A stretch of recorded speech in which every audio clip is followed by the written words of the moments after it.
c'est-à-dire au mot de bienvenue pour le deuxième volet de cette série en trois épisodes, on va dire, hein, en trois volets, qui a pour but de sensibiliser les adhérents de l'ACAD France au thème de la prison. Je dis prison de façon un peu générique parce que on a d'abord parlé de la surpopulation carcérale lors du dernier volet, c'était le 28 septembre dernier. Et là, on va parler des peines alternatives et de la justice restaurative. Et dans le prochain volet, qui est le 16 novembre, on parlera du sens de la sanction ou de la peine. Je ne sais pas comment il faut dire, on en parlera à ce moment-là. Donc, cette visio est tout comme la première enregistrée pour pouvoir être réécoutée par celles et ceux qui n'auraient pas pu nous rejoindre. Ça sera simplement sur la chaîne de la CAT, hein, la chaîne YouTube de la CAT, donc ça ne sera pas diffusé largement, mais ça permet de garder une trace aussi de nos échanges. C'est toujours important. Je vous donne quelques consignes. Je vous remercie de garder vos micros éteints. Ça facilite l'écoute de chacun. Si votre connexion est instable, n'hésitez pas à éteindre votre caméra. C'est pas très grave, hein. On vous a vu, on s'est salué mutuellement, donc on peut continuer juste à parler et s'écouter. Au cours de ce temps d'échange, vous pourrez aussi poser vos questions via le chat. Donc le chat, c'est discussion en bas. Vous voyez, discussion. Et là, vous pouvez poser des questions à tout le monde. Et c'est Pacofi Edouard qui est notre chargé de mobilisation et qui est là en blanc et qui nous fait signe, qui sera chargé de synthétiser un petit peu les questions qu'il aura vues sur le document, sur le chat. Je vais présenter nos intervenants par ordre d'apparition sur l'écran. Je les remercie vraiment beaucoup d'avoir accepté de partager leur expérience avec nous ce soir et d'avoir libéré du temps pour ça. Je vais commencer par Émilie Schmitt. Émilie, si tu nous fais un petit signe, voilà, Émilie qui est responsable du programme Plaidoyer France, Sûreté et Liberté à la CAD France. Nous avons ensuite Gabi Mouesca. Vous faites un petit signe, Gabi, merci, qui est fondateur et directeur de la ferme Emmaüs Baudonne, et puis Daniel Benson, que nous avons entendu tout à l'heure et qui est donc québécois, en direct du Canada et qui est intervenant psychosocial, conférencier, formateur, spécialisé dans la criminologie et engagé dans la justice restaurative au Canada. Je vais donc d'abord passer la parole à Émilie, qui va nous faire un rapide résumé de ce que nous nous sommes dit la dernière fois pour garder le fil de nos échanges. Donc, Émilie, je te passe la parole. Merci Laurence. Alors bonjour à tous. Tout d'abord, bienvenue dans ce second volet de notre trilogie qui a pour thème la surpopulation carcérale. Pour les nouveaux arrivants, mais aussi pour ceux qui étaient là la dernière fois, on va commencer donc par un petit rappel, comme Laurence l'a dit. Alors notre première visio avait pour le thème donc la surpopulation carcérale, mais plus particulièrement les conséquences de la surpopulation sur les conditions de détention. Je vous avais présenté les chiffres de la détention au 1er août 2023. Alors, je peux aujourd'hui vous présenter des chiffres un petit peu plus récents. Au 1er septembre 2023 toujours, nous dénombrions 73 693 détenus pour 60 629 places opérationnelles, soit un taux d'occupation de 121,5%. On a vu que la surpopulation avait des conséquences graves sur la détention, comme la promiscuité, l'insalubrité, des violences, autant entre détenus que entre détenus et personnel pénitentiaire, et un difficile accès aux droits, comme l'accès aux soins, par exemple, l'accès au travail au sein même de la détention, ou encore les rendez-vous d'accompagnement avec un CPIP, par exemple. On a eu la chance d'avoir le témoignage de Silver Boudry, qui est aumônier de prison et qui a témoigné de situations concrètes vécues par des détenus dans des maisons d'arrêt surpeuplées, et plus particulièrement à la maison d'arrêt de Tarbes, qui a un taux actuel d'occupation de 168%. Voilà, ce qui est énorme. On a également eu la chance d'entendre Mireille Gaillet, qui est notre animatrice du groupe de travail Lieu privatif de liberté à la CAD France, et qui s'est fait la porte-parole d'anciens détenus et qui nous a également fait part de son expérience en tant qu'ancienne aumônière de prison. Alors, pour les nombreuses raisons qu'on avait énumérées il y a 3 semaines, la surpopulation carcérale en France est source de traitements cruels, inhumains et dégradants, voire même de torture, comme l'entend l'article 3 de la Convention européenne des droits de l'homme. Et c'est d'ailleurs à ce titre, et pour le lien évident qui existe entre conditions de détention et torture, que la CAD France travaille particulièrement sur ce sujet. Alors, ces conditions indignes de détention ont valu plusieurs condamnations de la France, autant au niveau international qu'au niveau interne. Et on a vu que malgré ces diverses condamnations, nous n'avons toujours pas obtenu de réponse satisfaisante de la part du gouvernement pour remédier à la surpopulation carcérale en France.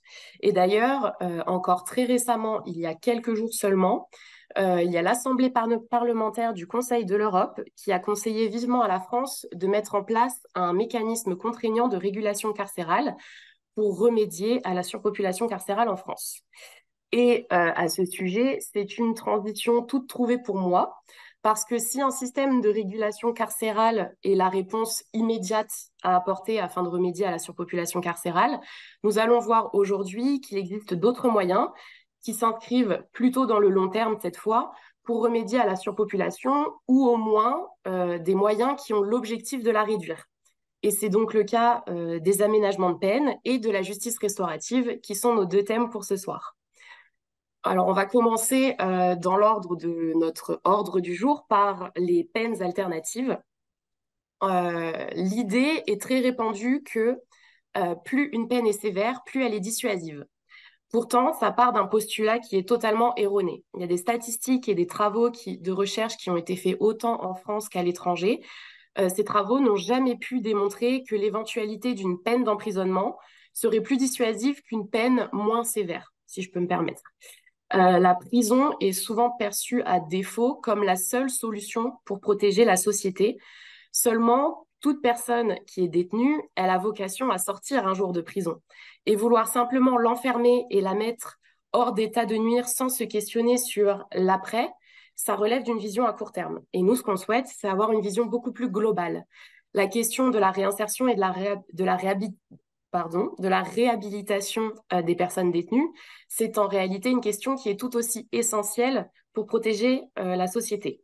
Et pour ça, il existe en France des sanctions pénales alternatives à l'emprisonnement. Donc, on peut citer par exemple le sursis, la détention à domicile sous surveillance électronique, les travaux d'intérêt généraux ou encore les stages du type stage à la citoyenneté ou ce genre de choses. On peut également aménager les peines de prison qui peuvent s'effectuer en partie à l'extérieur. Donc là, je pense notamment à la libération conditionnelle, à la semi-liberté ou au placement à l'extérieur. Ce sont des mesures qui sont moins privatives de liberté. Ces mesures, elles sont souvent perçues comme des faveurs accordées aux personnes condamnées et elles ne sont pas reconnues comme de vraies peines par la société dans la plupart du temps. Il s'agit pourtant de réelles sanctions qui sont accompagnées de mesures de contrôle et de contraintes. Elles visent à sanctionner l'infraction de façon plus pertinente et elles permettent notamment une meilleure réinsertion et elles vont donc réduire le risque de récidive. La sanction, elle est conçue dans ce sens, dans le but d'amener son auteur à corriger son comportement et à éviter donc la récidive, comme je viens de le dire. Et souvent, on observe qu'une peine alternative remplit bien mieux les objectifs visés qu'une peine d'emprisonnement. Alors maintenant, je vais laisser la parole à Gabi Mouesca, qui vous expliquera bien mieux que moi l'utilité des aménagements de peine. Donc Gabi, vous êtes le fondateur et le directeur de la ferme Emmaüs Bodonne. Est-ce que vous pouvez nous parler un petit peu plus de cette initiative et notamment de son utilité vis-à-vis de notre thématique principale, donc la surpopulation carcérale? Vous m'entendez? Oui. Bonjour, bonjour à toutes et à tous. Effectivement, je suis le fondateur de la ferme Emmaüs Bodonne, qui est une des 5 fermes existantes en France, qui est, j'allais dire, avec le soutien et sous la protection d'Emmaüs, hein, du mouvement Emmaüs. Euh, alors, malheureusement, je ne suis pas certain que nous soyons une structure qui fasse barrage à la surpopulation pénale, parce que, pour être clair, nous sommes un lieu qui peut accueillir une douzaine de personnes, et donc dans le flot des personnes détenues, 12, c'est petit, sauf que nous sommes en train de démontrer, et quand je dis nous, c'est l'ensemble des fermes d'Emmaüs, que l'on peut sanctionner autrement, hein. Je vois que dans votre avant-propos, les unes et les autres, vous avez parlé de peine, de sanctions. La chose est extrêmement claire pour moi. L'application de la prison, c'est l'application d'une peine, c'est c'est quelque chose qui génère de la souffrance. Et vous et nous savons que la souffrance n'est pas le terreau sur lequel des personnes peuvent se régénérer, peuvent envisager la vie, j'allais dire, dans le respect du droit et dans le respect d'autrui. Et donc, c'est pourquoi nous militons pour que la peine fasse place à la sanction, hein. La sanction, c'est effectivement une rétribution, un délit ou un crime, mais qui est dénué de l'idée de souffrance. Et au quotidien, nous vivons effectivement une sanction appliquée à 12 femmes qui ont commis des délits, des crimes. Et ce que l'on constate, c'est qu'effectivement, le fait de ne pas imposer de souffrance aux gens, hein, au-delà de ce que, j'allais dire, la vie peut nous opposer au quotidien des types de souffrances que l'on gère les uns et les autres, mais en tout cas, ça n'a rien à voir avec la souffrance générée par la mise en détention. Nous sommes un établissement unique en France. Sur les 5 établissements que je vous ai exposés, nous sommes le seul établissement qui accueille des femmes et toute personne se considérant comme telle, sous-entendu que nous accueillons aussi des personnes transgenres. Or, je m'arrête quelques secondes sur cette réalité-là pour vous dire que les transgenres en France sont dans leur très, très, très grande majorité incarcérés dans les quartiers réservés aux hommes, dans les établissements pour hommes. Et du fait de cette réalité de genre, eh bien, elles sont mises en quartier d'isolement, hein, donc dans les conditions les plus dures de notre système carcéral. Et il se trouve que le même ministère, celui de la justice, la même administration, l'administration pénitentiaire, reconnaît à ces personnes le genre féminin pour nous les envoyer. Nous sommes très heureux, très fiers que cette administration ait reconnu ces femmes puissent être parmi nous. Et je peux vous assurer que les choses, évidemment, comme dans toute collectivité, il y a des difficultés, hein, c'est comme dans toutes les familles aussi, de temps à autre, il y a des difficultés, mais il n'y a pas beaucoup de difficultés liées à cette, entre guillemets, cohabitation entre personnes transgenres et celles qui sont nées femmes. Donc, c'est un élément qui est assez important à souligner. Le modèle que l'on applique ici, c'est un modèle basé sur l'agriculture. Nous faisons de l'agriculture biologique. Nous avons 3 hectares de terre qui nous sont loués par la mairie de Tarnos, une mairie qui nous soutient totalement. Il faut dire qu'un projet tel que le nôtre, sans le soutien de la municipalité, n'a aucune chance de sortir de terre. Et donc, nous avons la chance d'avoir donc cette mairie qui nous soutient et qui nous loue, comme on dit, à vil prix les 3 hectares de terre sur lesquels on travaille. Euh, les, les résidentes travaillent tous les matins en été. Bon, là, on commence à rentrer dans la période hivernale au niveau de la production, mais en été, les résidentes, on les appelle les résidentes, travaillent au champ à 6h30 du matin. Ce qui m'a fait dire il y a quelques semaines à un journaliste qui disait ah, voyant que le décor était très joli, il parlait de Club Méditerranée. Je l'ai invité à suivre les résidentes à 6h30 du matin, se mettre à genoux à terre et voir si c'est véritablement le Club Méditerranée qui est appliqué ici. Nous sommes dans un temps et un lieu de contraintes, hein, de contraintes, de contraintes géographiques, de contraintes de temps, de contraintes imposées par le règlement intérieur, de contraintes imposées par les ordonnances des juges d'application des peines. Bref, nous sommes bien face à une sanction qui est appliquée au nom du peuple français à ces personnes. Je me suis toujours, en tout cas, considéré comme abolitionniste. J'ai une certaine connaissance du milieu carcéral de par ma vie passée. Longtemps, je me suis positionné comme réductionniste, hein. Réductionniste qui est le phénomène, comme tout phénomène qui amène d'un point A à point B en moins utilisant un système. Et un réductionniste en matière de prison, évidemment, c'est ce qui milite pour qu'on utilise moins le système carcéral. Et tout bon réductionniste qui est un petit peu taquin peut vous dire que tout phénomène de réductionnisme peut amener au point zéro, c'est-à-dire à l'utilisation zéro de la prison, mais je ne suis pas là pour faire des taquineries. Je suis abolitionniste, je suis pour le réductionnisme et je considère que le travail que nous menons aujourd'hui au sein d'Emmaüs et aussi d'autres associations, bien sûr parce que nous ne sommes pas les seuls sur les terrains de l'application de ce type de sanctions, d'aménagement de peine, euh, nous démontrons au quotidien que les résultats que nous avons, et ils sont chiffrés, et nous devons à l'État, depuis 3 ans que nous sommes ouverts, en décembre, des comptes, hein, parce que nous vivons évidemment avec les subsides de l'État, en partie, je dis bien en partie, je reviendrai là-dessus, et que l'investissement de l'État dans des établissements comme les nôtres est un investissement gagnant. Là aussi, petit clin d'œil qui est extrêmement clair.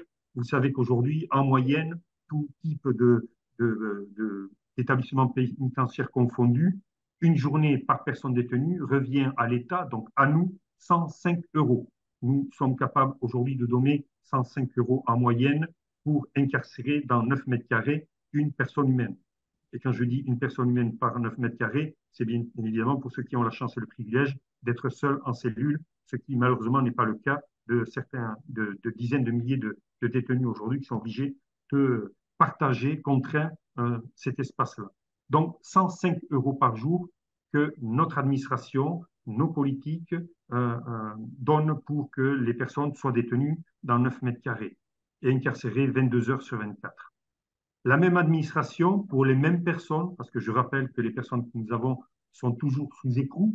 Et l'exemple le plus frappant, évidemment, de cette réalité, c'est que nous avons eu 2 évasions en 3 ans, 2 personnes qui ont fait le choix de quitter sans mon autorisation l'établissement. C'est une évasion, c'est des recherches provoquées à la demande du procureur de la République auprès des services de police ou de gendarmerie. Et donc, ces personnes, quand elles nous sont confiées par décision de justice et qui sont toujours sous la responsabilité de l'administration pénitentiaire, eh bien, nous avons 45 euros par jour pour l'accueil de ces personnes.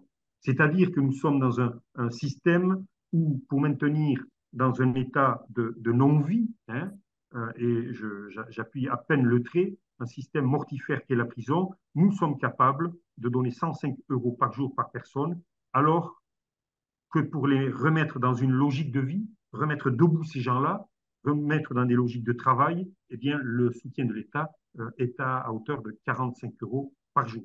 Voilà, c'est aussi une réalité avec laquelle on doit faire. Alors, je vous ai dit, l'État nous soutient. L'État nous soutient à 2 niveaux. Ces fameux 45 euros par jour et par personne que le ministère de la Justice, au travers de l'administration pénitentiaire, nous donne, mais aussi le ministère du Travail, parce que les femmes qui viennent ici ont accès au droit du travail. Elles ont ce qu'on appelle les CDDI, contrats à durée déterminée d'insertion. Elles sont avec des contrats de travail de 26 heures semaine au SMIC. Et évidemment, elles sont bénéficiaires de tous leurs droits, de tous les droits des travailleurs salariés dans notre pays.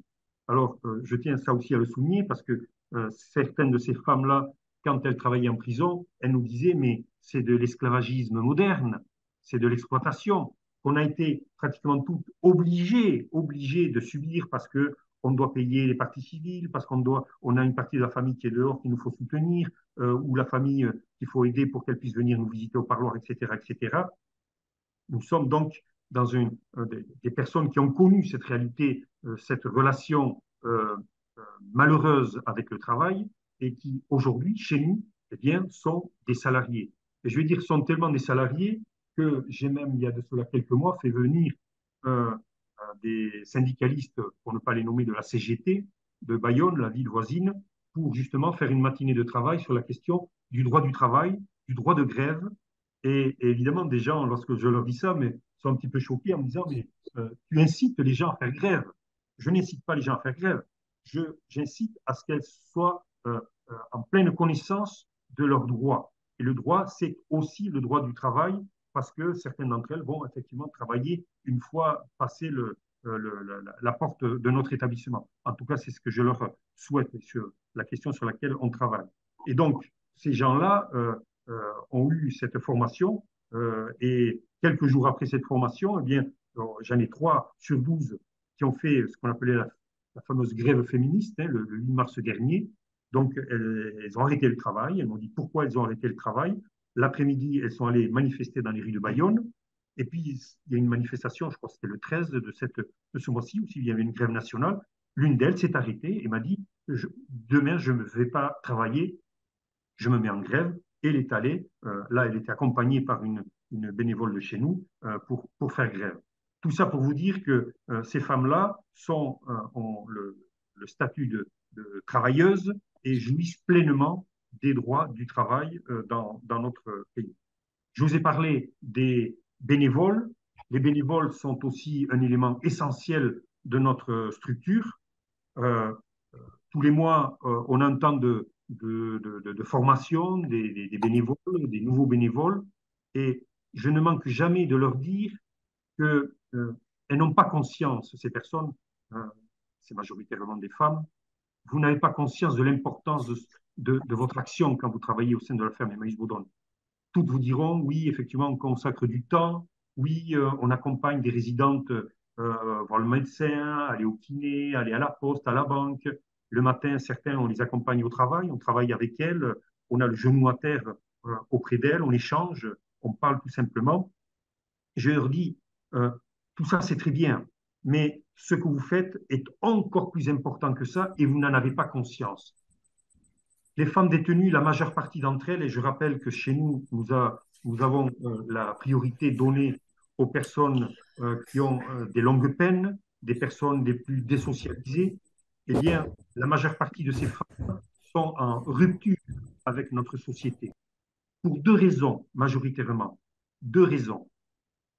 La première raison, c'est que euh, euh, beaucoup d'entre elles considèrent qu'elles ont été condamnées à des peines déraisonnables, injustes, trop longues. Et deuxième élément, elles considèrent qu'elles ont été jetées dans un lieu attentatoire, bien souvent à leur dignité. Et je nous rappelle que chaque condamnation prononcée devant les tribunaux de la République, chaque jour, sont prononcées en notre nom. Oui. Deuxième élément, les conditions de détention. Là aussi, ça nous ramène à notre responsabilité citoyenne. Hein. L'administration pénitentiaire vit avec nos deniers et que le sentiment qui est légitime, qui n'est pas excessif, les rapports, nous croulons sous les rapports depuis des décennies sur les conditions de détention et la première session, vous avez évoqué très justement ces réalités-là, eh bien, nous sommes nous aussi responsables. Et donc, à ces 2 titres, eh bien, il y a chez les femmes que nous accueillons véritablement une rupture avec la société, basée sur des éléments-là. Et les bénévoles, les volontaires qui viennent chez nous sont, je leur dis, vous êtes une forme de main transparente. Vous êtes ce trait d'union entre cette société qu'elles rejettent, qu'elles ont rejetée à cause de leur histoire personnelle, et ces dames-là. Et la responsabilité qu'ont ces bénévoles est immense. C'est un lien social que l'on reconstruit petit à petit. Et là aussi, je dois dire, et je ne manque jamais de dire tout le respect que j'ai pour les bénévoles qui viennent chez nous, pour cette responsabilité qu'elles prennent en notre nom, au nom de la société. Et je leur dis avec d'autant plus de sérieux que ce n'est pas toujours facile d'être bénévole chez nous. Euh, alors là, je vais pas me tirer une balle dans le pied, mais il est vrai que nous avons chez nous des personnes qui ont des passés, et quand je dis des passés, c'est presque des passifs, tellement lourds que bien évidemment, certaines d'entre elles ont parfois des passages extrêmement difficiles et que ben, les gens qui se trouvent face à elles ont parfois des difficultés relationnelles dans le moment. Et je salue toujours ces bénévoles qui parfois, heureusement pas souvent, mais ça leur arrive, d'avoir des relations difficiles avec les personnes qu'elles accompagnent, et bien que malgré ça, parce qu'elles comprennent pourquoi ces personnes ont ce type de comportement, continuent à être bénévoles et continuent à accompagner ces femmes qui sont résidentes chez nous. Voilà donc les éléments principaux. Alors, je vais venir évidemment au cœur de notre métier, c'est l'agriculture biologique. Et l'agriculture biologique, évidemment, c'est le rapport direct au vivant. Nous avons aujourd'hui des femmes qui sont conscientes de deux choses, c'est que travailler la terre, c'est difficile, hein, je ne vous l'apprends pas. Hein. Vous disiez, en été, c'est à 6h30 qu'elles sont sur la terre, mais l'hiver, quand c'est sous la pluie, sous l'orage, c'est évidemment des conditions extrêmement difficiles. C'est un métier difficile, mais c'est aussi un rapport au vivant. Et combien de fois, certaines d'entre elles me disent, ah, qu'est-ce que c'est beau, des graines que j'ai plantées dans la serre à plant, voilà, quelques mois, aujourd'hui, je les replante dans la terre, et dans quelques semaines, quelques mois, ça deviendra de beaux légumes, des légumes que nous allons vendre à des clients qui viennent de l'extérieur, que nous allons consommer dans la cuisine. Donc, c'est extrêmement valorisant, mais je sais que vous n'êtes pas, ce n'est pas une première que je vous dise ça, c'est-à-dire le côté positif et salutaire du travail de la terre pour les personnes qui sont en grande difficulté. Nous avons 3 ans d'existence. C'est peu, c'est court, mais on commence à tirer les premières leçons de notre activité. Euh, la première leçon, qui est pour moi une évidence aujourd'hui, mais qui n'était pas tant que ça il y a 3 ans lorsque j'ai ouvert l'établissement, malgré les connaissances que nous avons, théoriques, les études, etc., c'est que nous sommes face à une population extrêmement touchée par les addictions. Il y a de cela quelques mois, j'étais avec un haut fonctionnaire de la préfecture des Landes, et je lui disais, nous avons pour mission l'aide socio-professionnelle à apporter à ces personnes. Je lui dis, c'est foutaise que d'imaginer que nous puissions faire un travail efficace en matière d'accompagnement socio-professionnel tant qu'on ne sait pas attaquer au cœur du problème de ces personnes, qui est un cœur, qui est un problème sanitaire. Sanitaire. Tant que vous ne donnerez pas les moyens de vous attaquer à cette racine, à ce problème-là, et je pense aux addictions, évidemment, à l'alcool d'abord, aux différentes drogues. Il y a d'autres formes d'addiction. Il y a des formes, l'addiction à l'argent, par exemple. J'ai connu aussi des résidents qui avaient ce problème-là. Eh bien, tant qu'on ne s'attaque pas à cette question sanitaire, il est illusoire de penser que nous construisons les conditions d'un retour gagnant pour ces femmes par l'accompagnement social et professionnel. Donc, première grosse leçon pour nous, c'est ça, c'est la dimension sanitaire du problème de ces femmes-là. Deuxième chose, et qui est indiscutable, c'est que la totalité des femmes que nous accueillons, la totalité, sont effectivement responsables des actes qui les ont amenés à être jugés et à aller derrière les barreaux, mais le coupable est toujours un homme. Je suis extrêmement clair et mon propos ne laisse pas de place à l'appel. Hein. Ce sont les hommes qui sont coupables des trajectoires délinquantes et criminelles de ces femmes. Et le fait qu'aujourd'hui nous soyons encore le seul établissement, je dis bien le seul établissement, réservé uniquement aux femmes détenues, devrait nous interpeller sur le regard que nous portons sur ces femmes-là. Aujourd'hui, on parle beaucoup égalité homme-femme, on parle beaucoup justement des violences faites contre les femmes. Je vais vous le dire de façon extrêmement claire. Nous sommes à 2 doigts, pour des raisons financières, de fermer notre établissement. Le seul établissement aujourd'hui ouvert aux femmes détenues est en péril financier. Voilà, je vous le dis extrêmement clairement. Et en tant que citoyen et citoyenne, je reviens sur la question des parcours de ces femmes. Cela doit nous interpeller, cela doit nous amener à exiger que ces femmes-là soient prises d'abord pour ce qu'elles sont, des victimes. Certes, elles sont coupables de faits qu'ils ont menés à être jugés, mais elles sont d'abord victimes. J'ai le souvenir, pas plus tard qu'il y a quelques semaines, d'une femme qui a près de 60 ans aujourd'hui, qui est dans nos murs et qui m'a dit, les premières violences, je les ai vécues intra-utérins, intra-utérins. Quand sa maman l'a portée, elle vivait déjà des violences. Voilà. C'est ça, les femmes, en grande partie, que l'on met derrière les barreaux aujourd'hui. Je rappelle aussi que nous mettons derrière les barreaux depuis des décennies, et nous en sommes responsables, des femmes qui ne pourront jamais avoir d'enfants, qui ne pourront jamais procréer, parce que leurs années de fertilité auront été passées derrière les barreaux. Je suis comme la CAT et d'autres mouvements citoyens, heureux, extrêmement heureux, que nous soyons enfin depuis 81 un pays abolitionniste de la peine de mort. Mais je rappelle qu'aujourd'hui, en 2023, à cause de certaines décisions de justice, à cause de certains mécanismes liés au fonctionnement de la prison dans notre pays, nous condamnons certaines femmes à la non-vie, à la non-procréation, et que c'est extrêmement injuste. Voilà. Parce que je pouvais vous dire sur la question, alors je n'ai pas maîtrisé mon temps, je ne sais pas combien Non, je non, peux faire. tout va bien, tout va bien. Vous avez encore à peu près 5 minutes, Gabi, Bien, si vous voulez, voilà. voilà. Donc, euh, alors pourquoi nous avons fait le choix de créer un lieu spécifique, je vous l'ai un petit peu dit.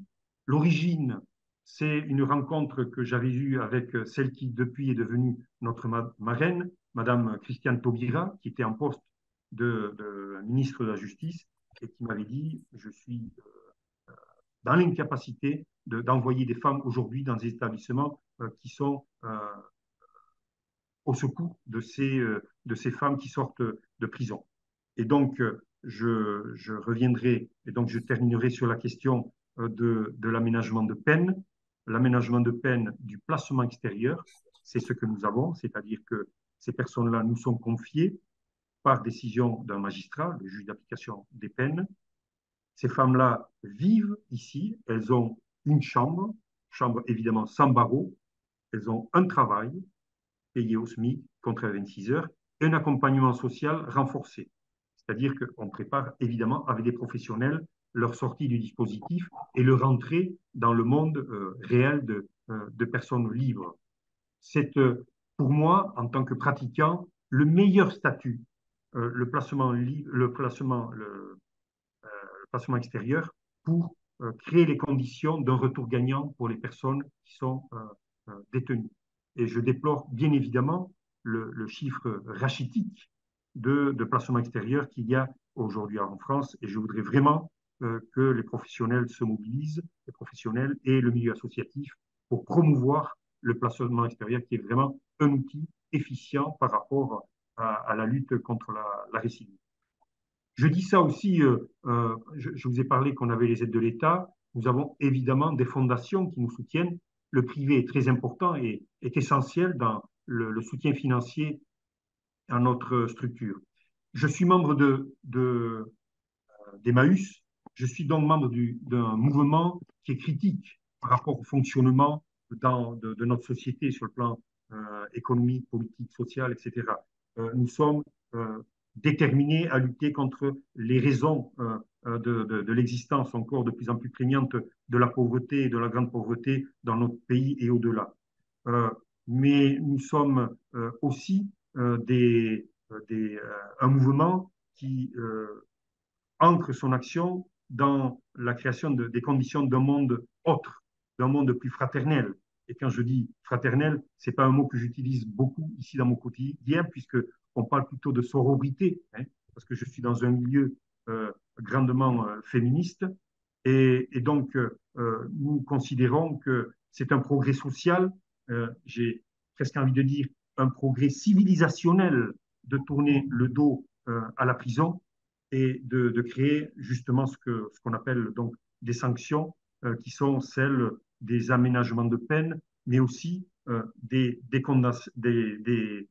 condamnations qui ne sont pas des applications de la peine de prison. J'ai actuellement dans les personnes accueillies des personnes qui ne sont pas encore condamnées, qui risquent beaucoup, mais pour lesquelles des magistrats ont eu la clairvoyance et j'allais dire peut-être pas le goût du risque, mais en tout cas une volonté de ne pas apporter toujours des réponses carcérales et qui ont eu le courage de nous destiner des femmes qui, effectivement, sont impliquées dans des dossiers lourds, comme l'on dit, mais des magistrats qui pensaient que ces femmes-là, eh bien, quel que soit le résultat du passage devant les assises à venir, eh bien, le temps économisé de prison serait un temps plus productif pour déjà penser à leur devenir. Et nous sommes confiés, et je dis là aussi clairement, nous ouvrons les portes à ces femmes et qui sont majoritairement des femmes qui ont eu effectivement des gestes très lourds, mais des gestes d'autodéfense. Vous voyez ce que je veux dire? Des personnes qui ont éliminé physiquement ou amoché sévèrement des barbares qui s'attaquaient à elles. Il y a aujourd'hui des magistrats en France qui ont le courage de nous les confier. Pourquoi je dis le courage? Parce que la loi ne prévoit pas encore qu'une femme qui défend sa vie, effectivement, ce n'est pas le droit de tuer pour lequel je milite, mais je dis qu'une femme qui est victime de maltraitance, qui en arrive à des actes graves, cette personne n'a aucune raison d'être incarcérée. Il faut lui dire que ce n'est pas bien, effectivement, d'ôter une vie. Ce n'est pas bien de meurtrir physiquement une personne, quoi qu'ait fait cette personne, parce que nous sommes dans la civilisation du XXIe siècle. Mais nous n'avons pas, nous, le droit, et je dénonce le manque de courage politique des gens de l'Assemblée, du Sénat, qui n'ont pas encore le courage de légiférer pour dire cette femme, ces femmes-là ont sauvé leur vie. Ont sauvé leur vie, certes, par un moyen, il va falloir les sanctionner, il va falloir leur dire effectivement ôter la vie dans ces conditions-là, ce n'est pas acceptable, mais on ne va pas vous envoyer en prison. Et c'est ce que ont déjà compris certains magistrats qui refusent d'envoyer des femmes maltraitées en prison et nous les confient. Et j'espère que dans un temps rapide, le législateur aura le courage politique d'affronter cette question. Et pour l'instant, Emmaüs, le mouvement Emmaüs, se donne les moyens de devancer le législateur, comme souvent il l'a fait, en accueillant ces personnes dans nos fermes. Voilà. Merci pour votre attention, bien évidemment. Merci, merci infiniment, Gabi, pour votre intervention, vraiment très, très riche et très intéressante. Alors, voilà, il y a déjà une question, Pacofi. Moi, j'en ai aussi deux derrière, mais je vais donner la primeur D'accord. Donc, je pense voilà, au que chat. si je me trompe pas, c'est Françoise Romézy qui pose cette question. Est-ce que vous m'entendez? Oui, Oui, oui, oui, très très, bien. très bien. Ah, ok, super. Merci déjà, Monsieur Mouesca. Et la question, c'est comment est-ce que les magistrats sont au courant de votre action? Comment est-ce que les magistrats apprennent en fait votre action? Alors, la communication est quelque chose de très important pour nous comme pour vous aussi. Euh, alors, le premier objectif de la communication, c'est évidemment joindre les femmes détenues, que notre existence arrive à l'oreille et à l'esprit de ces femmes qui sont en détention. Euh, alors, on a des triptyques, des documents écrits qu'on envoie au SPIP pour qu'il y ait une distribution qui soit faite, une information. Et je sais que malheureusement, tous les SPIP ne font pas ce travail d'information. C'est-à-dire que toutes les femmes détenues aujourd'hui ne sont pas informées de notre existence. Donc, comme parfois, alors c'est pas très souvent, mais ça arrive, mais pour éviter ce problème de manque d'information, bien quand on ne peut pas rentrer par la porte, on rentre par la fenêtre, y compris la fenêtre des cellules. Et comment rentre-t-on par les fenêtres des cellules? Eh bien, en informant via la presse. Je crois que cette semaine, dans l'hebdomadaire La Vie catholique, il y a un article sur l'existence de notre ferme. Dans quelques jours, j'accueille aussi M6 pour un reportage télé qui va passer à zone interdite concernant la question des femmes et la prison, et ils vont finir leur programme sur l'existence de notre ferme. On informe évidemment les aumôneries, on informe tous les intervenants associatifs pour dire on existe, soyez le relais d'information de notre existence, parce que plus les femmes seront informées de notre existence, plus il y aura de candidatures qui arriveront sur notre bureau. Pour ce qui est des magistrats, Pour ce qui est des magistrats, là aussi, c'est un travail spécifique que l'on fait auprès des avocats, bien évidemment, qui sont les défenseurs des anciennes ou actuelles ou futures résidentes, et les magistrats aussi. Nous faisons un effort auprès des juges d'application des peines qui ont un syndicat en France, et nous les tenons régulièrement informés de notre existence, et ça fonctionne plutôt bien. Pour tout vous dire, au début, il y a 3 ans, la peur de tout le monde, la mienne en premier, c'est que du fait que les femmes soient minoritaires, eh bien, on ait beaucoup de difficultés à remplir les chambres que nous avons. Et il se trouve que eh bien, la réalité nous a réconfortés et que nous avons beaucoup de candidatures, et que nous avons même une petite liste d'attente actuellement. Et cela prouve qu'il y a vraiment une demande, qu'il y a un besoin et que eh bien, c'est à nous, à vous aussi, à vous, de militer pour qu'il y ait d'autres alternatives qui soient posées. Ce n'est pas forcément l'agriculture, ça peut être d'autres corps de métier qui peuvent être la colonne vertébrale d'un projet de réinsertion collectif de personnes détenues. Moi, D'accord, moi, merci beaucoup. j'ai une question. Comment, justement, enfin, je n'allais pas dire le succès, mais le fait que vous ayez des demandes de la part de femmes pour venir vivre dans votre ferme, comment vous expliquez aussi les difficultés financières parce que visiblement, c'est une réussite. Ça coûte moins cher à l'État, d'après ce que vous venez de nous dire. Donc, comment faire en sorte que ça se sache mieux et ça se sache de façon à ce que bah, vous puissiez continuer à aider ces femmes sans avoir de tracasseries financières enfin, insupportables, quoi. Nous sommes dans un pays fondamentalement répressif. Euh, mais nous sommes dans un pays où existe le droit à l'expérimentation dans divers domaines. Mhm. Et c'est vrai que dans divers domaines, des expérimentations sont menées.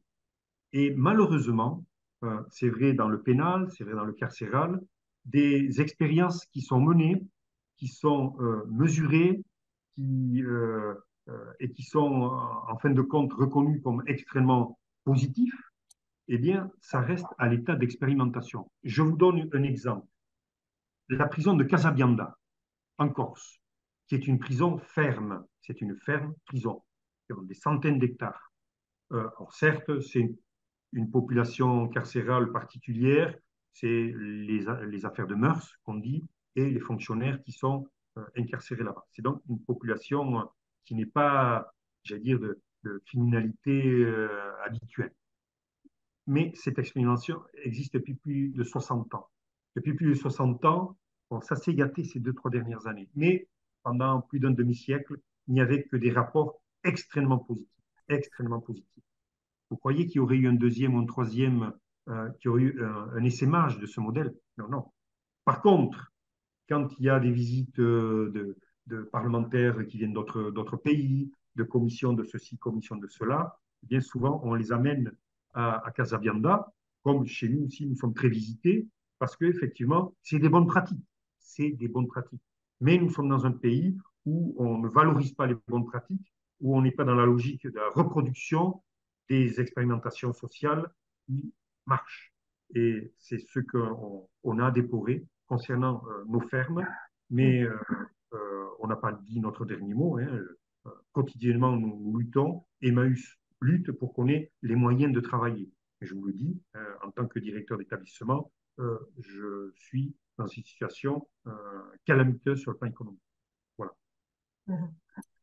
Pacofi, d'autres questions j'ai vues sur le chat, je te laisse les dire. Oui, donc il y a deux questions que je vais en combiner. Donc la première, c'est qu'à part le syndicat que vous avez déjà mentionné, est-ce qu'il y a d'autres syndicats qui viennent informer les femmes de leur action? Et deuxièmement, la deuxième question, c'est est-ce que les églises vous aident dans cette entreprise? Euh,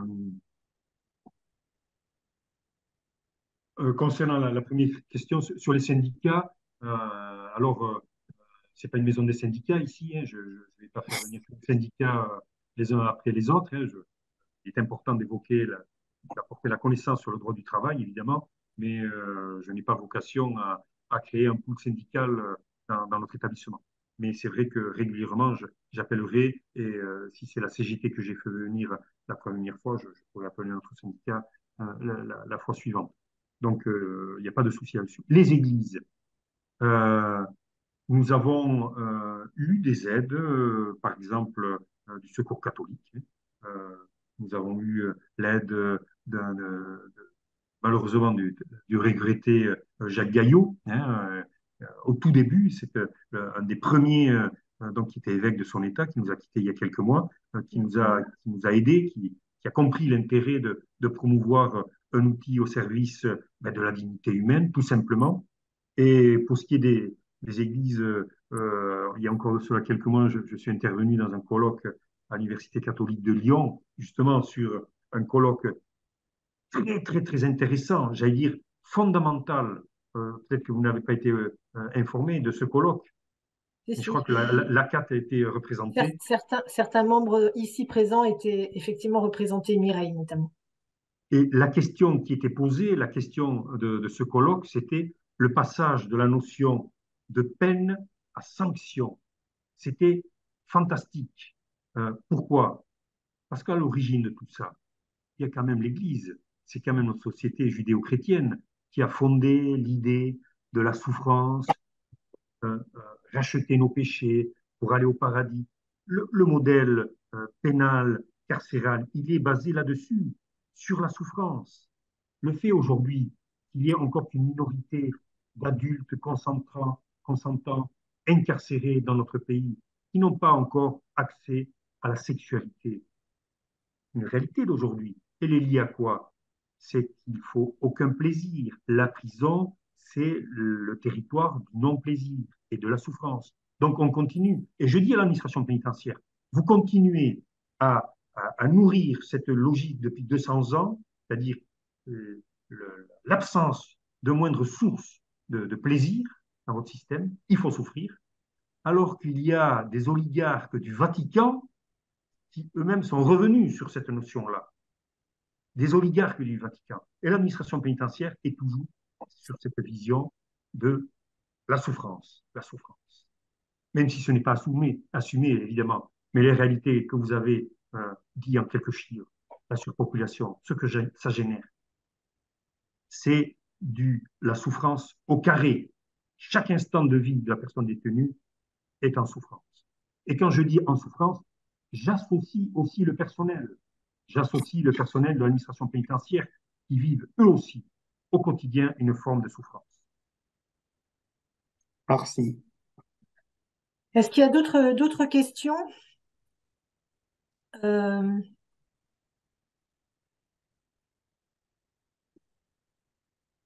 non, pas d'autres. Enfin, j'ai du mal à voir. Oui, Michel Fréchet, tu veux défaire ton... Voilà, tu veux démuter et nous parler.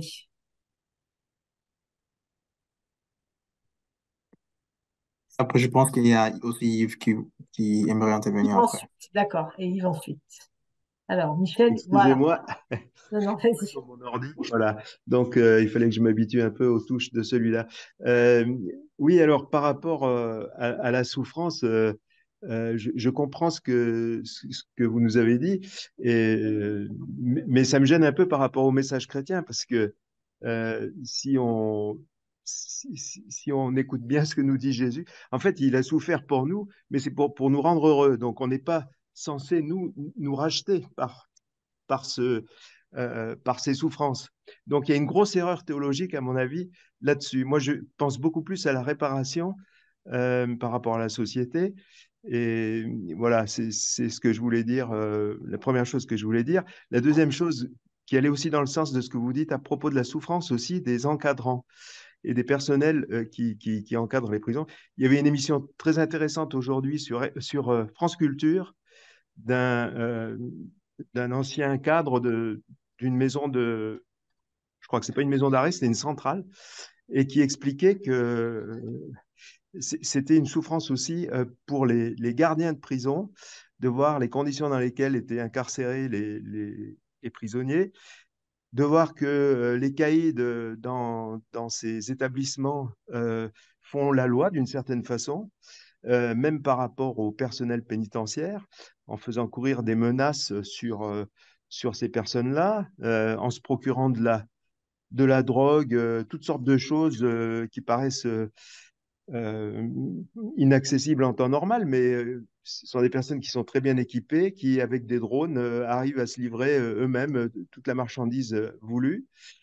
Euh, donc, on voit bien que la prison ne correspond pas à ce qu'on pourrait attendre. En tout cas, en termes de réparation, on n'y est pas. Ça, c'est sûr. Voilà ce que je voulais dire. Et merci pour votre intervention. Je rebondis avec malice, là aussi, sur la notion de gardien. Dans l'administration pénitentiaire, on vous dira pas de gardien. Gardien de vache, fonctionnaire de l'administration pénitentiaire. Voilà. Surveillant, pas gardien. Gardien, c'est pour les vaches. Et pour ce qui est du caïda, euh, c'est de notoriété publique qu'une partie de nos établissements pénitentiaires, je ne stigmatise pas bien évidemment le sud-est de la France, mais suivez mon regard, sont des établissements où il y a une forme de cogestion entre l'administration pénitentiaire et le caïda. Et le caïda. Mhm. Alors, je crois que Yves Roland voulait aussi intervenir. Yves, Oui, alors d'abord, merci pour cette intervention. Il y a un aspect que je trouve, alors qui est peut-être un peu marginal dans votre intervention, mais encore que vous parliez de votre survie, c'est le côté économique. À 105 euros par personne, par personne détenue, et 45 euros quand on est dans les alternatives en placement extérieur. Ça souligne que la sécurité, et ça il faut qu'on en ait bien conscience, on l'a déjà un peu abordé la dernière fois, c'est que c'est aussi un business et voilà, ça rapporte, il faut vraiment avoir ça présent à l'esprit. Alors sur la question de sanctions, peine, je pense qu'on y reviendra dans le cadre du sens de la peine, etc. J'avoue que je suis beaucoup plus distancié par rapport à ça. Et pour que chacun ait les idées quand même claires, parce que ça me paraît quand même important, c'est qu'on est dans le domaine du droit pénal. Et ce domaine du droit pénal, il est important de le définir parce que, encore une fois, on parle d'exécution de peine à la suite d'une déclaration de culpabilité. C'est-à-dire que, et là je ne suis pas dans la préventive, etc., donc on parle, il y a un tribunal qui a déclaré coupable d'une infraction prévue par le code pénal, par les différents codes qui prévoient des peines, et la condamnation à une peine. Ça, c'est le premier point, et c'est pour ça qu'on parle de peine, parce qu'on est dans le domaine du droit pénal. Voilà. Après, on peut discuter effectivement le côté judéo-chrétien, mais enfin, en tout cas, en droit, c'est ça, et ça différencie d'autres aspects du droit, qui sont le droit civil, le droit rural, le droit commercial, etc. Ça, c'est un point qui me paraît important à faire. Et deuxième point, sur les peines. Les peines, il y a des peines d'amende, il y a des peines d'inéligibilité, il y a des peines qui sont liées à la suppression de droits civiques, etc., qui sont d'une certaine forme des peines civiles, mais qui sont quand même des peines parce que prononcées dans le cadre de la répression d'une infraction constatée. Ça, c'est la première chose. Alors, quand on parle d'une peine, donc il y a les peines qui ne sont pas des peines de prison, il y a des peines qui sont des peines de prison et dont on prévoit au départ, c'est ce que présentait Émilie tout à l'heure, je voudrais juste le préciser, des alternatives à la prison. C'est-à-dire que l'infraction est punie d'une peine de prison, le tribunal déclare coupable, mais décide de ne pas prononcer une peine de prison, même si elle est encourue. Alors c'est le sursis, c'est éventuellement assorti d'une mise à l'épreuve, c'est-à-dire d'obligation pour le condamné. Ça peut être aussi un travail d'intérêt général, ça peut être des jours amendes, voilà.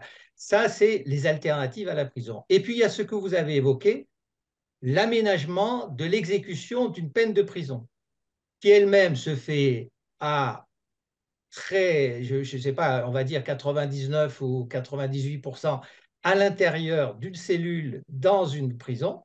Et puis, l'epsilon, qui concerne ce qui a été évoqué, c'est-à-dire la semi-liberté, libération conditionnelle, le bracelet électronique et le placement extérieur. Enfin, voilà, vous avez parlé, vous, des placements extérieurs.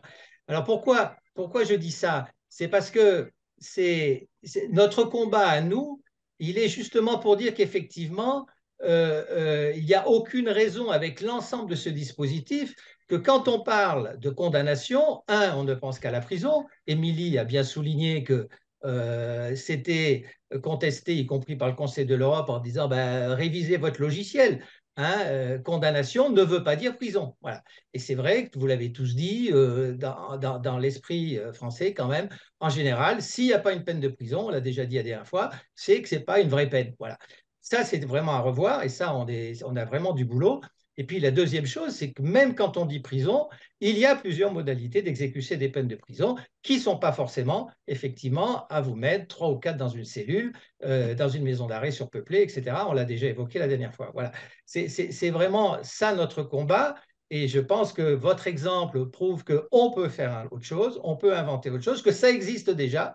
Mais comme vous l'avez dit, eh ben, on préfère quand même mettre de l'argent. Et là, vous remarquerez que personne ne parle de pognon de dingue. Hein. Quand on dit ces populations carrées, ce que ça représente, 71 000 personnes à 105 euros, personne ne parle de pognon de dingue. Pourtant, on pourrait vraiment poser la question comme ça. Voilà. Merci encore une fois. Merci à vous. Merci Yves. Peut-être une dernière question qui était dans le chat avant de passer à notre deuxième point, c'est la durée moyenne ou maximale de résidence à la ferme. J'ai cru voir que la question émanait d'un certain Silver, aumônier de son État, et qui, je crois, était dans la précédente session, Absolument. et que je salue fraternellement. C'est un homme qui, est- qui était très, très important pour des dizaines et des dizaines de longues peines de gens qui étaient rejetés par le restant de l'humanité et pour lequel le lien ténu avec l'humanité s'appelait Silver. Donc, je le salue vraiment de tout mon cœur. La durée moyenne dans notre établissement, on ne peut pas faire de durée. On est sur 3 ans d'activité. On a eu à ce jour, avec les personnes actuellement accueillies, 37 femmes accueillies. Mm. Dans ces 37 femmes, j'ai eu 2 évasions, j'ai eu 4 retours en prison pour faits de violence. Et tout le reste des personnes sont aujourd'hui, celles qui sont sorties, travaillent et ont un logement, un hébergement ou un hébergement. C'est-à-dire que pour l'instant, on n'a pas, alors évidemment, tout ceci est très relatif, hein, parce qu'on sait dans les process de retour à la cité, parfois ben, la chute revient un peu plus tard, mais il n'y a pas de moyenne. Elles peuvent rester 2 ans au maximum dans notre établissement. Je dirais en 2 ans. moyenne aujourd'hui, c'est à peu près 10-12 mois. Ce qui est évidemment largement insuffisant quand on a vécu des années, voire des décennies dans le chaos. Dans le chaos, c'est trop court pour influer sur le destin de ces personnes-là, les accompagner vers autre chose que ce qu'elles ont vécu ou survécu. Merci Gabi. Alors il y avait encore une dernière question. Est-ce que vous proposez des correspondances épistolaires avec les membres de la CAT aux femmes, enfin ça peut être avec des membres de la CAT aux femmes qui sont accueillies? Non, mais rien n'empêche à la CAT de prendre contact avec nous via Internet. L'adresse, je pense que vous pouvez la transmettre publiquement et qu'on ait un contact direct, qu'on puisse éventuellement faire cette proposition aux résidentes. Tout est possible. Nous sommes un lieu de vie, nous sommes un lieu j'allais dire, de liberté, entre guillemets, et donc tout ce qui peut influer sur la création du lien, j'y suis favorable et j'essaie de promouvoir cette logique-là.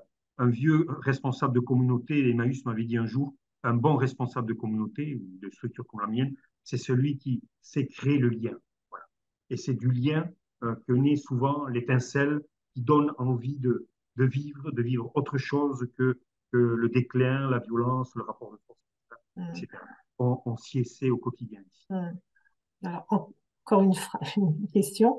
Comment les familles peuvent rencontrer les femmes dans votre centre?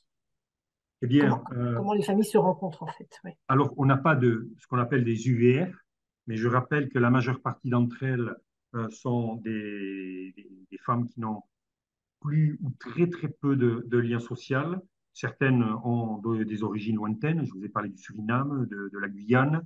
Donc, en fin de compte, il y en a très peu qui ont des familles avec lesquelles elles sont encore en lien, très peu. Mais il y a le système des permissions qui est possible. Euh, Ces résidentes ont, grâce au droit du travail, aussi des congés payés, et donc les congés payés qui peuvent se transformer en permission pour des périodes allant de 1 à 5 jours maximum. D'accord. Merci beaucoup, Gabi. Merci vraiment infiniment. Je vais me tourner maintenant à nouveau vers Émilie, qui va nous faire qui va nous donner une définition de ce que c'est que la justice restaurative et nous donnerons ensuite la parole à Daniel. Euh, je crois que Émilie avait préparé aussi quelques liens que nous allons mettre dans le chat pour que vous puissiez compléter votre information ou avoir des lectures complémentaires à notre rencontre de ce soir. Donc, Émilie, je te passe la parole. Ouais, merci Laurence, merci Gaby pour votre témoignage. Ça nous est très précieux d'avoir ce genre de témoignage concret. Donc je voulais vraiment vous remercier d'avoir pris de votre temps pour passer quelques minutes avec nous. Après avoir vu les peines alternatives et les aménagements de peine, on va maintenant parler de la justice restaurative. Je vais essayer d'être très rapide et très brève pour rester un peu dans les temps. Moi, je ferai Euh, une conclusion plus courte. Vas-y. Ok. Donc la justice restaurative, c'est l'étape supérieure, si je puis me permettre. Son but, c'est de restaurer la relation, la relation entre les personnes, de restaurer les personnes, si je puis dire. Donc autant la victime que la personne auteur d'infraction. Et sur ce point, je vous conseille le film que Pacofi vous a mis dans le chat. Je verrai toujours vos visages de Jeanne Herry qui aborde le sujet de la justice restaurative et qui aborde tous les points de vue. Donc autant ceux des victimes que des personnes auteurs d'infractions, mais également des personnes, des bénévoles qui interviennent pendant la médiation.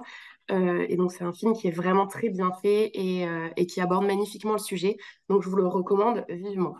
Pour revenir sur le sujet de la justice restaurative, elle consiste à faire dialoguer, donc comme je l'ai dit, avec l'aide d'un médiateur qui est neutre et formé, une victime et l'auteur d'une infraction. Ça vise la reconstruction de la victime, mais aussi la responsabilisation de l'auteur de l'infraction et sa réintégration dans la société. C'est une procédure qui est confidentielle, qui est autonome de la procédure pénale, c'est-à-dire que son déroulement n'entraîne aucune conséquence sur la décision de justice.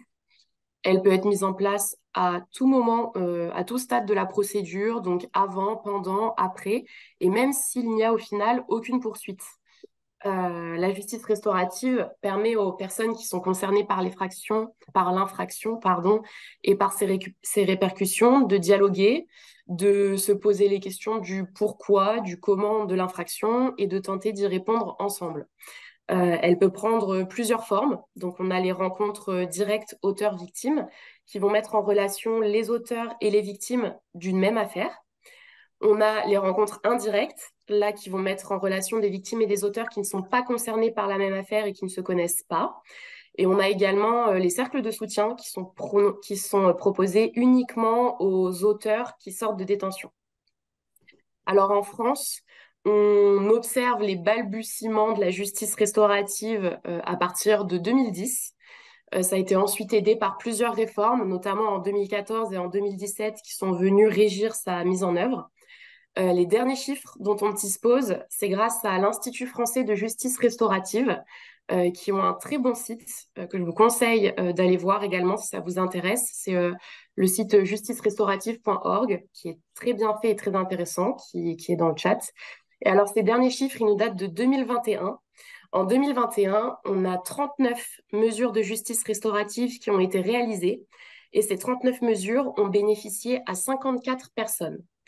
Comment vous dire que c'est encore trop peu, hein. C'est pour ça que j'ai utilisé le terme de balbutiement tout à l'heure et c'est encore très peu connu comme mesure. Donc, c'est pour ça qu'aujourd'hui, on voulait vous en parler pour pouvoir pour pouvoir répandre un peu la bonne parole et vous faire connaître ces mesures qui sont extrêmement importantes. Alors aujourd'hui, on accueille Daniel Benson, qui nous vient tout droit du Canada, comme Laurence l'a mentionné tout à l'heure. Et ce qu'il faut savoir, c'est que le Canada, c'est le pays pionnier en matière de justice restaurative. Donc Daniel, je vais vous laisser la parole. J'ai juste une petite question, si je peux monopoliser encore la parole quelques secondes. Je viens de présenter la justice restaurative en France, qui est trop peu développée, comme je l'ai dit. Donc ma question, c'est que cela paraît être un long parcours du combattant que de faire accepter la justice restaurative à la société, en tout cas en France. Est-ce que vous avez rencontré les mêmes difficultés au Canada?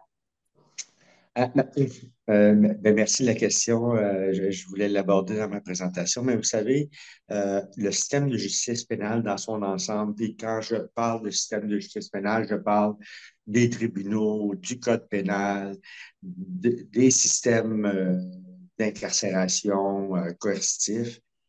Pour implanter la justice réparatrice dans tous ces maillons-là, ça va être un travail de moine et de très, très longue haleine parce qu'on fait face à un changement de culture. Et un changement de culture, c'est toujours très long à effectuer. Et c'est au-delà du changement de culture, c'est un changement d'approche, de vision de ce qu'est la justice fondamentalement. Donc, c'est un travail de moine. Au Canada, on est en avance, mais je pense qu'on est encore dans, seulement dans les premiers balbutiements, nous aussi, de notre côté. Puis d'après ce que vous dites dans la présentation, je vois qu'il y a des choses qui sont différentes au Canada et en France par rapport à la mise en place de mesures de justice restaurative dans le système de justice pénale. Ici, on n'est pas rendu là encore. On n'est pas dans cette étape-là. Puis, j'y reviendrai plus loin sur les raisons qui, je pense, font mettre un frein à ce genre d'amélioration que pourrait apporter la justice. Nous, on l'appelle la justice réparatrice au Québec ou la justice restaurative, là, ce sont des synonymes. Mais je pense que cette approche-là pourrait améliorer beaucoup notre système de justice pénale pour permettre, je pense, euh, plus de respect, plus de droits pour les victimes d'actes criminels et plus de responsabilisation de la part des contrevenants. Donc, je pense que ça serait gagnant pour tout le monde. Mais j'ai l'impression que ça va être très long avant qu'on aboutisse, mais on va continuer à espérer.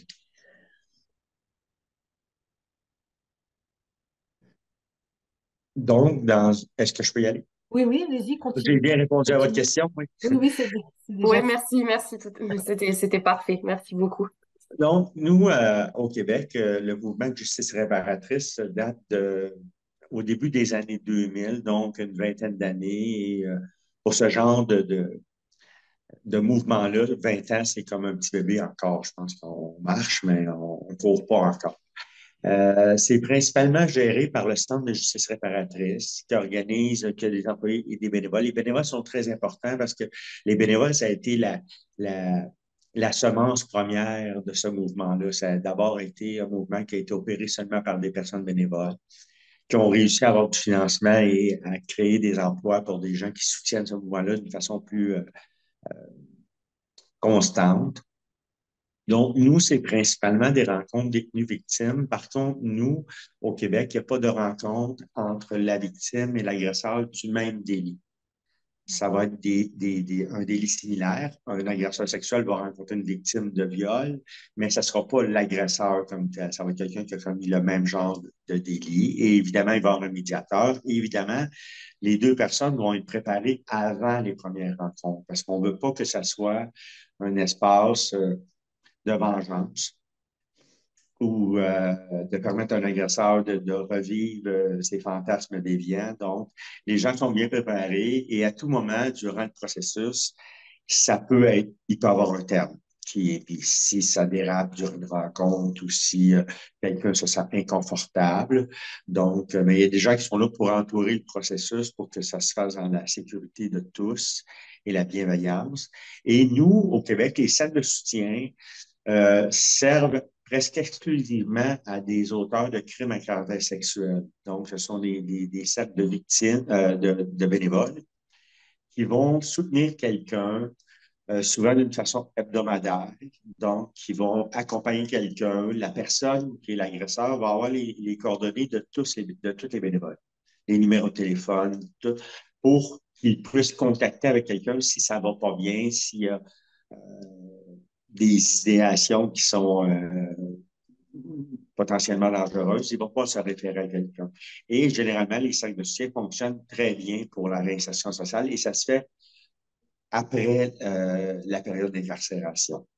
Et en ce qui concerne les rencontres détenus-victimes, c'est souvent un processus qui va se dérouler quand l'agresseur du crime est toujours incarcéré. Donc, ça se fait durant le processus euh, où il purge sa peine.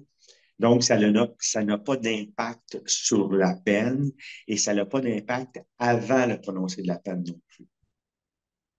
Et ce mouvement-là a été mis en place principalement par le biais des aumôniers de prison au Canada. Donc, ça a été les premiers porteurs de ce mouvement-là qui l'ont implanté, principalement dans les pénitenciers fédéraux au Canada, parce qu'au Canada, dans notre système de justice, il y a les pénitenciers qui sont sous autorité du gouvernement fédéral et il y a des prisons qui sont sous l'autorité du gouvernement provincial. La différence, c'est que pour purger une peine dans un pénitencier fédéral, il faut purger une peine de 2 ans et plus. Les peines de 2 ans et moins se purgent dans une prison provinciale et les statistiques au niveau des peines provinciales, c'est que le temps moyen d'incarcération est de 3 mois. Donc, on ne retrouve pas de mouvement de justice réparatrice implanté dans les prisons provinciales parce que la durée de séjour est trop courte. Donc, on n'a pas le temps de faire le travail qui serait nécessaire à implanter ce genre de service-là. Et je voulais débuter avec l'origine de la justice réparatrice. La justice réparatrice est née au Canada et c'est pour une raison très, très simple. C'est que ce mouvement-là est inspiré de la justice des peuples autochtones du Canada. Parce que chez les peuples autochtones, le système de justice est totalement différent du système de justice des Blancs occidentaux. Là, je vais utiliser ce terme-là. Parce que chez les peuples autochtones, il n'y avait pas la prison, le concept de prison n'existait pas. Je pense qu'il n'y a même pas de mot dans les langues autochtones pour dire prison. Donc, la prison n'existait pas. Donc, le système de justice fonctionnait de cette façon-là chez les Autochtones, c'est que si un crime était commis, c'est la communauté au complet qui se réunissait avec l'agresseur, la personne qui a commis le délit, et la victime. Et toute la communauté ensemble décidait de la réparation qu'il devait y avoir. Il n'y avait pas de notion de sanction ou de punition, il y avait une notion de réparer. Donc, et la réparation était vraiment décidée par la communauté au complet. Évidemment, on prenait en considération les propos de la victime, mais également les propos de l'agresseur pour qu'il y ait un équilibre là-dedans. Par contre, quand il y avait certains, je vais dire crimes, là, mais j'aime dire certaines offenses qui étaient très, très graves, dans certaines communautés, malheureusement, la sanction équivalait à une peine de mort. Et là, on parle surtout des communautés qui étaient dans le Grand Nord du Canada. Parce que dans le Grand Nord, si on exclut quelqu'un de la communauté pour le crime qui a été commis, mais cette personne-là va se retrouver seule sur la banquise et va malheureusement finir par mourir. Donc, c'était une peine de mort sans dire que c'était une peine de mort. Donc, la justice réparatrice s'est inspirée du système de justice autochtone. Puis, s'il y en a qui connaissent un petit peu comment ça fonctionne au Canada, le système de justice, les peuples autochtones dans nos prisons au Canada, nos prisons, puis quand je parle de prison, ça inclut le fédéral et le provincial. Les Autochtones représentent au Canada environ 3 de la population canadienne. Ils représentent, par contre, au-delà de 25 des populations incarcérées au Canada. Les peuples autochtones sont surreprésentés dans nos prisons et c'est une question de confrontation de culture. Donc, la culture n'est pas la même, les notions de justice ne sont pas les mêmes et il y a l'imposition par les Blancs d'un système de justice blanc chez des peuples autochtones qui n'ont pas la même conception de la justice. Et Une des difficultés qu'on va retrouver c'est l'insertion de la justice réparatrice dans le système de justice, c'est toute la confrontation qui est poussée de l'avant par certains groupes qui se disent des groupes de défenseurs de victimes d'actes criminels, mais souvent sont des groupes de défenseurs de victimes d'actes criminels, mais également de vengeance envers les gens qui ont commis des délits. Et vous savez, moi, j'ai souvent eu ce genre de débat-là dans ma carrière. J'ai toujours dit la justice, le synonyme de justice, ce n'est pas vengeance. Donc, la vengeance devrait être exclue de ce système-là, mais malheureusement, au Canada, puis j'imagine en France également, là, parce que je regarde quand même un peu les informations en France, il y a de la gauche, il y a de la droite, puis on sait qu'à droite, on est plus punitif, on est plus coercitif. Et je pense qu'une des difficultés que tous les systèmes de justice pourraient avoir à implanter plus de justice réparatrice dans les systèmes de justice, c'est que ces implantations-là sont à la merci du politique. Donc, il y a un changement de gouvernement, il y a un changement de vent, il y a un changement de directive qu'on donne aux choses. Donc, c'est des choses qui, malheureusement, vont être à recommencer et à recommencer avant que ça soit vraiment la réalité de notre système de justice. Et c'est vraiment, parce que vous savez, c'est pas une petite chose. La semaine dernière, il y a quelqu'un qui me demandait si vous auriez quelque chose à faire avant de prendre votre retraite. Là, je pense qu'il considérait que j'étais un vieillard.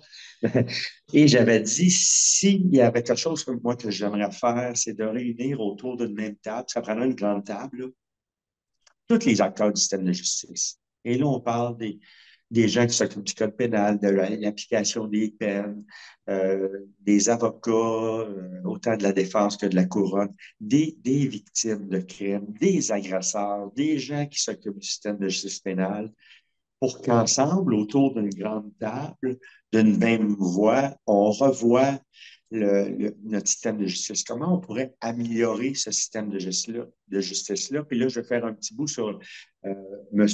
Mousseka qui a fait une présentation avant moi.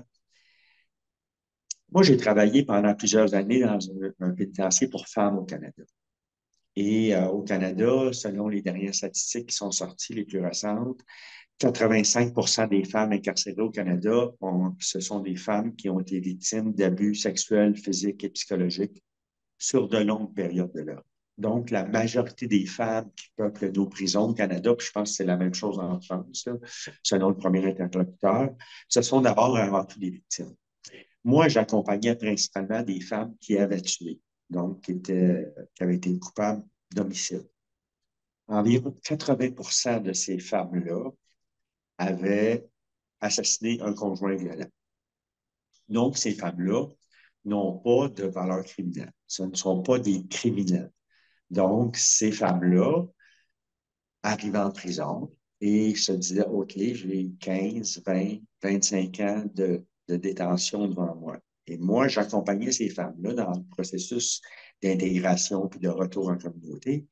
Et la grande majorité de ces femmes-là, après 4 ou 5 ans, ne représentant pas un danger, avaient fait une réflexion sur leur délit, avaient accepté qu'elles étaient responsables. Donc, avaient fait le processus qui est nécessaire à accepter sa peine, accepter le délit, puis se responsabiliser par rapport à ça.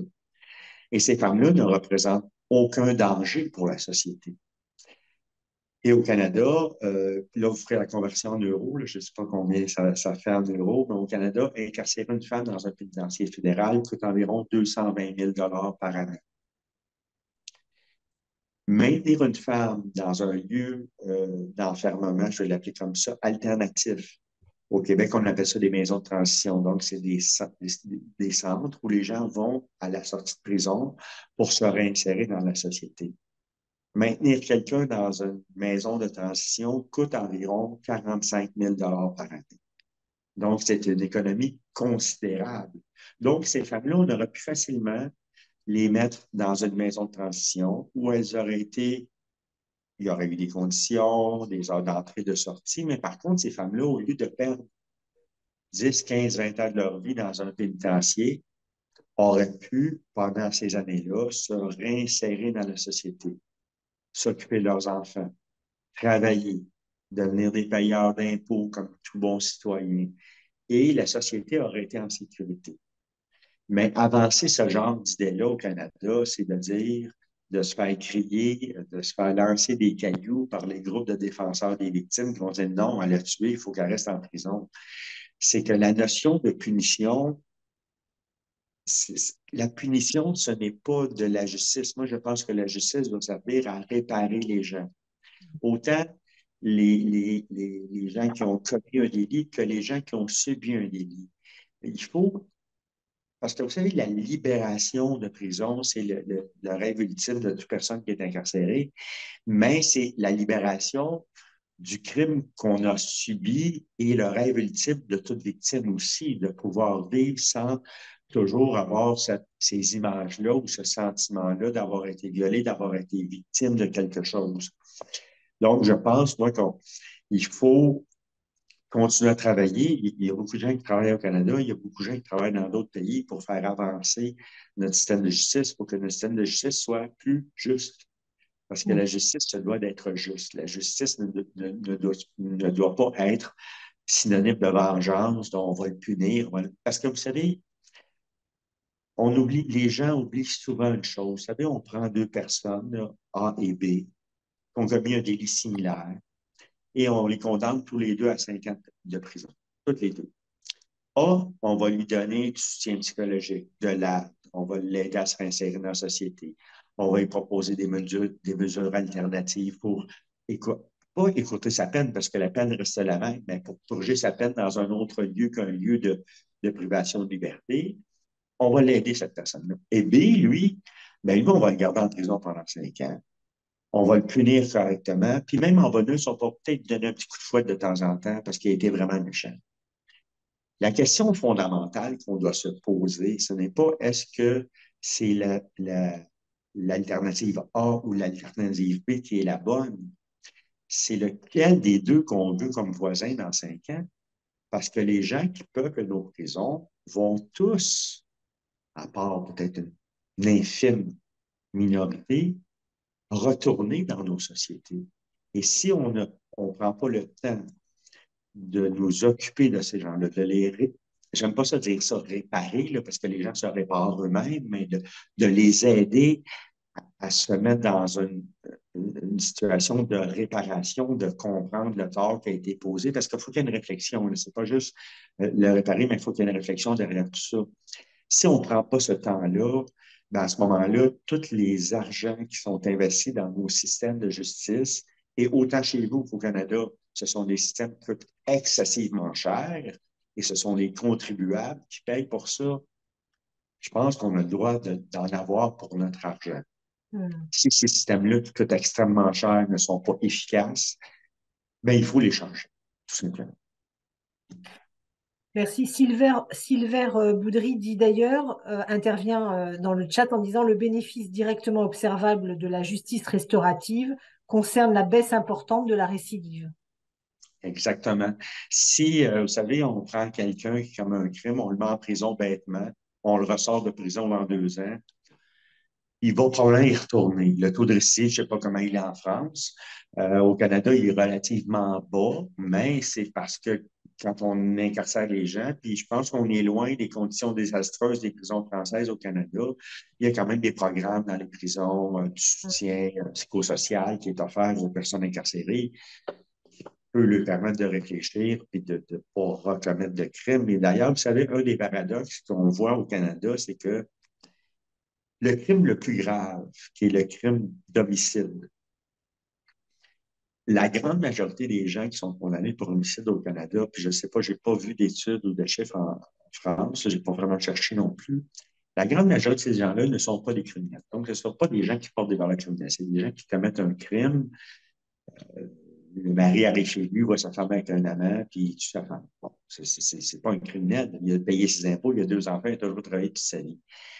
Le taux de récidive chez les personnes qui sont condamnées pour meurtre au Canada varie d'une année à l'autre entre 0 et 0,5 %.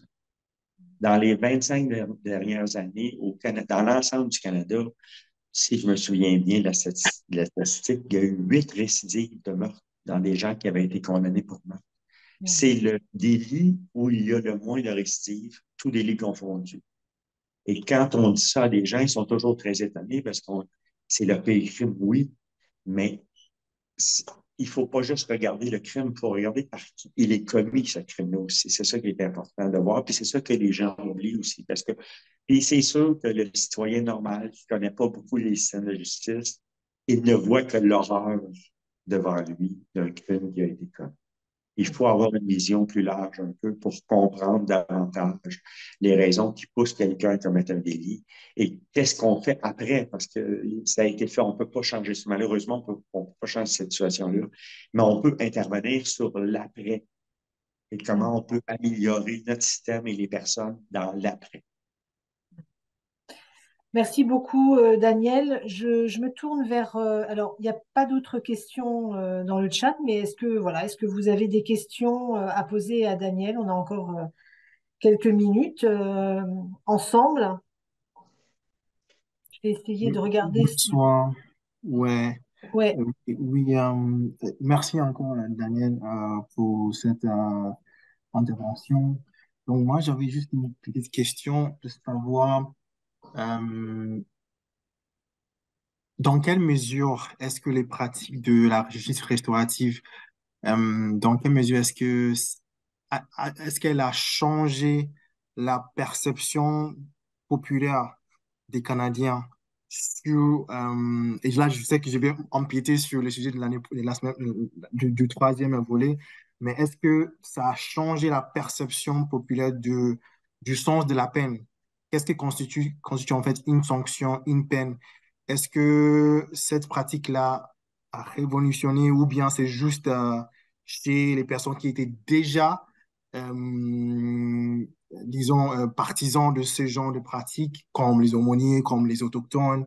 Ou est-ce que lorsque vous prenez la société canadienne en total, est-ce que vous voyez des changements concrets dans la façon dont ils voient la peine?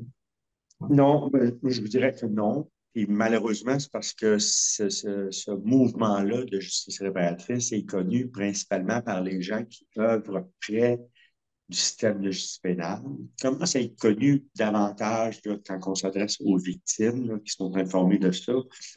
Mais chez le public en général, chez le Canadien moyen, là, on lui parle de justice réparatrice, il se demande de quoi on va y parler. Il ne sait pas exactement. Puis il part avec l'idée que, bon, ben, on va dire à l'agresseur de réparer soit d'une façon monétaire ou d'une façon pécuniaire les dommages qui ont été causés. Puis ce n'est pas ça, la justice réparatrice. Ce n'est pas une question d'argent. C'est une réparation qui est plus, je dirais, la réparation de l'âme des gens, de la blessure profonde qu'ils ont subie. Mais la grande majorité des Canadiens ne connaissent très, très peu le mouvement de justice réparatrice. Merci beaucoup. Il y a une question de Yves. Bon, je la lis, Yves. Qu'est-ce que la justice réparatrice représente en nombre de participants? Auteurs, victimes, membres de la communauté? Je vous dirais que c'est à peu près les chiffres, là, vous avez donné des chiffres tantôt là, avant ma présentation, puis ça ressemble à peu près à ça au Canada. C'est très, très, on les compte là, par dizaines, c'est très, très peu au Canada. Je n'ai pas les chiffres exacts, là, mais je vous dirais qu'en moyenne, dans un pénitencier où il y a, je ne sais pas, 200 ou 300 détenus, on peut voir peut-être une quinzaine, une vingtaine de rencontres des victimes par année. Donc, parce que ça demande beaucoup de préparation, ça demande beaucoup d'énergie humaine et il faut que la personne incarcérée soit vraiment prête. Parce que parfois, la personne incarcérée peut lever la main et dire, moi, je veux participer à ça. Mais dans quel but? Parce que ça peut être dans le but d'une audience sur libération conditionnelle, donc pour adorer un peu son cheminement. Donc, puis il y a des gens, il y a des détenus qui sont refusés parce qu'on se rend compte qu'ils vont là juste par intérêt pour eux-mêmes et non pas pour euh, rendre, euh, se rendre et rendre justice à une victime. Mhm. Est-ce que je peux pas te poser une question? Oui. Je sais qu'en France, les SPIP ont énormément de mal à trouver des personnes, des agresseurs qui seraient d'accord pour participer à ce type de rencontre, et idem pour dans les associations de victimes. Et donc finalement, il y a des conseillers pénitentiaires qui sont formés, il y a des membres de la communauté, mais il manque de personnes. Est-ce que c'est le même cas aussi au Québec? Ben, vous savez, je pense il y a des similitudes à faire parce que vous savez que la personne qui a commis le délit, là, va s'asseoir devant une personne qui a été victime d'un délit similaire. Et dans ces rencontres-là, parfois, ben, l'agresseur, il se fait un peu, j'ai employé un terme très québécois, là, ramasser. Là. Donc, la victime va lui mettre devant le visage tout ce que ça a provoqué de négatif chez elle. Puis, pour tout être humain, c'est jamais agréable de se faire jeter Bien sûr. des choses pas belles qu'on a fait. Donc, c'est très confrontant. C'est pour ça qu'il faut que les personnes soient vraiment prêtes à faire ce bout de chemin-là dans leur vie et dans leur âme, je dirais, d'avoir vraiment le désir de, de, de, de, de réparer. Je vais utiliser ce mot-là, mais la réparation, des fois, ça peut faire très, très mal. Donc, il faut qu'on soit vraiment bien préparé pour arriver à ça. Oui, merci. Une autre question. Alors, il y a une intervention. Côté détenu, j'observe une résistance. Ça, c'est Silver. Côté détenu, j'observe une résistance pour parler devant un groupe d'autres détenus. Ah, ben, les prisons françaises doivent être comme les prisons canadiennes. Ce sont des hauts lieux de machisme et d'hommes forts et il faut jamais on peut pas se présenter en prison comme étant une victime parce qu'on devient un mouton Hmm. avec une bande de loups. Donc, on va se faire manger tout rond. Donc, il faut être fort, il faut être plus fort que tout le monde. Donc, c'est toute la question de, vous savez, parler devant des gens, c'est souvent, moi, je fais beaucoup de conférences, je fais des conférences sur ma vie aussi parce que j'ai quand même un passé assez lourd. Et je me souviens d'une amie qui m'avait dit, Daniel, t'es pas fatigué de te mettre toujours tout nu devant tout le monde parce que quand on raconte sa vie, on se met un peu à nu devant les gens. Et ben, ça prend un certain courage là, parce qu'on se met en position de faiblesse aussi. Donc, on s'ouvre, on se donne aux autres, puis on est à leur merci après. Là. Je me suis jamais. J'ai une personne qui est venue me mordre, là, heureusement. Mais donc, en prison, ben, quand un détenu va faire ça devant d'autres détenus, ça va être très difficile. Souvent, moi, j'ai des demandes pour aller en milieu correctionnel parce que j'ai un passé, j'ai quand même purgé une longue peine. Et moi, je vais dans les prisons parler. Mais moi, je m'en vais après. Ça dure 3 heures, puis je pars. Je ne demeure pas là. Donc, je peux me permettre des choses que certains détenus ne pourraient pas se permettre. Mhm. Très bien. Je ne sais pas s'il y a encore quelques questions. On va sinon bientôt se séparer. Je ne vois personne lever la main ou Je donc vois Yves je... Roland, Ah oui, les mains levées, c'est Yves Roland, avec les mains levées. La main d'accord. levée. Alors Yves et puis Silver après D'accord, ok, ok. et voilà. Oui, oui, moi, je voudrais remercier beaucoup pour cette intervention. Alors, dont on peut tirer à la conséquence que c'est pas forcément par ce biais-là que l'on va réduire la surpopulation carcérale, mais en même temps, qui est une vraie interrogation sur le sens de la peine et dans la prise de conscience pour les victimes de la réparation et pour les auteurs surtout de la responsabilité, ce qui est pas évident. Moi, ce que je voudrais juste dire, c'est que j'ai beaucoup aimé la réflexion liée à qui on veut comme voisin à la fin de sa peine. Je veux dire, et je pense que ça pourrait être notre fil conducteur sur le sens de la peine et peut-être, voilà, si l'auteur est d'accord pour qu'on l'utilise, voilà, qu'on recycle ce questionnement en disant, voilà, il y a plusieurs façons d'exécuter une peine. Vous, citoyen lambda, laquelle, auprès de qui vous préféreriez être le voisin. Voilà. De qui préféreriez-vous être le voisin? Je pense que c'est une excellente façon d'aborder la question. Et je vous remercie d'avoir suggéré ça. Merci, puis vous pouvez utiliser la phrase comme vous voulez, si ça peut aider pour la cause, ne vous gênez pas. C'est vrai que ça fait une belle transition, en tout cas. Sylvain, vous vouliez dire quelque chose Oui, aussi? la prochaine, est-ce que cette émission, bon, elle est enregistrée, le lien sera sur le mail? Alors, bah, c'est très bien, merci de conclure pour moi, c'est super. Donc, alors merci à tous, merci aux intervenants et aux participants. On se retrouve le 16 novembre prochain pour le troisième volet, qui sera donc le sens de la peine. Comme pour les 2 fois précédentes, je vous enverrai un lien. Vous allez d'abord recevoir un mail pour vous inscrire. Et une fois que vous serez inscrit, vous recevrez un mail la veille avec l'ordre du jour un peu plus détaillé de la troisième séquence sur donc la question de la prison. Voilà, donc bah, j'espère que vous reviendrez pour une prochaine saison, j'allais dire. C'est pas tout à fait ça, mais c'est un prochain épisode.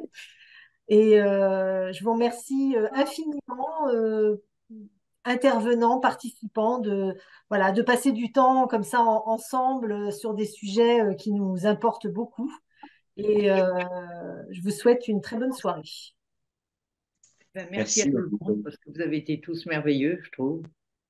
Salut Francine, bonne soirée. Donc, on aura l'enregistrement. Oui, et c'est enregistré. C'est enregistré. Les 3 sont On enregistrés. l'aura dans le mail. Et non, on ne l'aura pas dans le mail. On va les réécouter et les revoir. On va voir ce que ça donne aussi. Est-ce qu'il faut un petit montage ou pas? Et on les mettra dans la chaîne YouTube de la CAT. Mais vous serez informés quand ça sera Parfait. mis dans la chaîne, sur la chaîne. Parfait. Voilà. Merci, bonne soirée. Merci beaucoup. Merci à vous. Au revoir. Bonne soirée. Au revoir. Au revoir à tous. Merci à tous. Au revoir. Au revoir. Merci.